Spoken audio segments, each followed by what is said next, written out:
Bonjour et bienvenue sur le Journal du Geek, c'est Anne et aujourd'hui je vais donc vous présenter le Samsung Galaxy Camera. Donc comme vous pouvez le voir ici, on a l'impression que c'est juste un simple smartphone et d'ailleurs quand on le compare par exemple à un Galaxy S3, vous pouvez voir que c'est à peu près la même taille. Donc la petite différence déjà en termes au niveau Android, c'est de découvrir que les boutons ici sont devenus virtuels alors qu'on a encore les boutons sensitifs sur le Galaxy S3. De ce côté, on découvre donc l'APN, tout ce qui est classique, avec un zoom grand angle de 23 mm en grand angle et un zoom optique de 21 fois, donc vous imaginez quand même l'ampleur. Et vous pouvez voir d'ores et déjà la différence de taille entre un simple smartphone et cet APN sous Android. Alors, au niveau de l'APN, donc là ils font très fort puisque c'est un APN sous Android 4.1 Jelly Bean avec donc les boutons que vous reconnaissez. Donc là c'est assez classique, hein, Android connecté sous Wi-Fi ou 3G en data uniquement et pas en mode voix. Donc vous ne pourrez pas téléphoner avec. C'est un peu dommage parce que moi j'imaginais bien avec un abonnement en supplémentaire qui permettrait de prendre des photos, faire du partage vidéo et tout ça. Donc c'est un peu dommage. 300 grammes, c'est un peu lourd, j'avoue. Par contre, en termes de prise en main APN, c'est parfait puisque là on a le déclenchement, la bague de zoom, la petite poignée qui est plutôt agréable, le bouton de mise sous tension ici, le flash assez basique mais qui est quand même beaucoup plus puissant que ce qu'on a, et puis voilà la fameuse bague de zoom qui permet de zoomer, dézoomer jusqu'à 21 fois. Voilà. En termes d'interface photo, c'est assez classique, hein. On retrouve le fameux focus par AF qui est assez rapide, comme vous pouvez le voir. Donc, hier j'avais un modèle qui était un peu plus lent, mais sinon vous pouvez voir que ça fonctionne très bien. Et d'ailleurs on nous prend en photo, alors faites un petit cheese. Hop. Voilà. L'enregistrement vidéo en Full HD. Ici vous avez votre menu avec les différentes options comme le flash, les vidéos, le mode vidéo, etc. Ici les différents modes. Donc le fameux mode auto, le mode expert qui est assez drôle parce que vous allez voir que vous pouvez tout contrôler.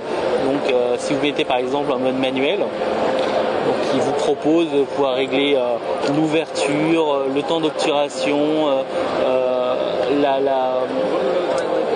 l'exposition et les ISO à la fin. Si on se met en mode P, en mode A par exemple, c'est que sur l'ouverture que ça jouera, et ainsi en mode P aussi même chose. Là vous avez plus une action sur l'exposition et la montée ou pas en ISO. Voilà, donc on peut sortir maintenant ici, on peut revenir dans ce mode tout auto. Vous pouvez voir que on entend que ça fonctionne plutôt pas mal. Alors forcément avec une vidéo sur une autre vidéo, ça fait pas super, mais là on voit bien la chose. Voilà.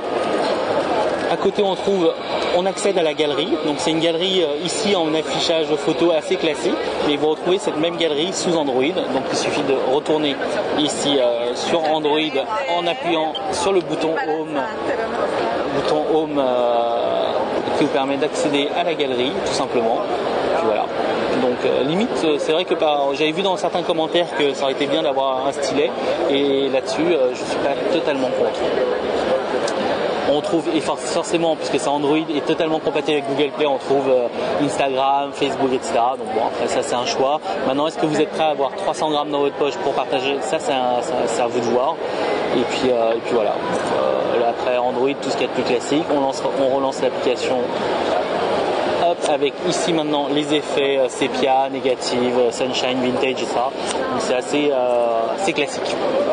Voilà, je crois que j'ai à peu près fait le tour. Là-dessus, le seul truc qui m'a vraiment gêné, c'était plus le poids qu'autre chose.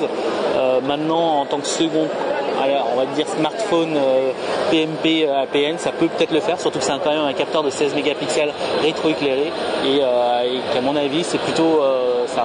On va attendre de voir les photos, mais ça devrait quand même mieux s'en sortir qu'un simple APN. Alors, qu'un simple smartphone.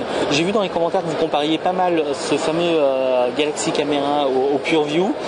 Disons que c'est pas tout à fait la même chose. Le PureView reste quand même un smartphone avec un très très grand capteur et la fonction de recadrage. Alors personnellement, je suis pas persuadé que la fonction de recadrage soit la meilleure solution, et je préfère quand même avoir un capteur avec moins de pixels, mais avec un vrai zoom optique. Et là-dessus, c'est pour ça que je pense que l'idée est là. Je pense que à l'avenir, j'aurais peut-être voulu une amplitude de zoom un peu moins forte, comme un zoom 4 ou 5 fois allant de 25 à 125 max. Ça devrait normalement suffire largement en termes d'utilité dans la vie de tous les jours.